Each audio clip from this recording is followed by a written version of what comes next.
let's get lost in the sauce and enter the Thunderdome on the H3 and idubbbz drama update. So earlier today, H3 had his H3 podcast, which lasted 4 hours. But I'm going to save you a lot of time and just tell you what happened in 2 minutes.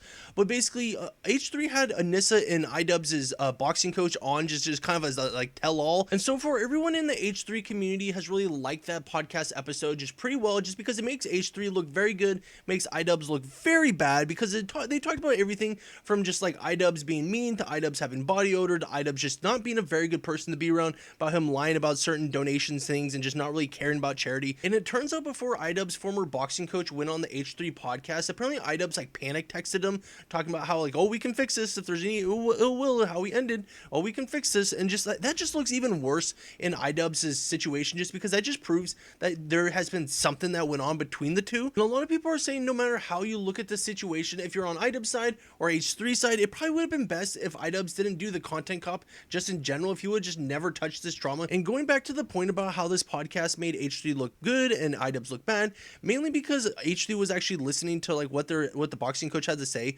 about certain stuff in life, because there was some more serious stuff going on in the podcast as far as charities the boxing coach was a part of, just stuff that they did in their everyday life that just was very serious. But it didn't seem like idubbbz really cared that much. He didn't really care about the charities. He didn't care about anything that was going on in the boxing coach's life. But it looked like H3 had at least a little bit of sympathy in this situation. And a lot of people are saying this just proves that idubbbz was just in it for the money to a certain extent when it comes to the Creator Clash tournament, just because if you really cared about charities, helping people out, he would have helped out this other guy's charity, considering it was he was a friend of his. In the end, none of it really matters, because it's just nothing drama that's on the internet that I find very enjoyable to talk about. If you liked what you saw, make sure to like and subscribe, and thank you for watching. Until next time, see you later.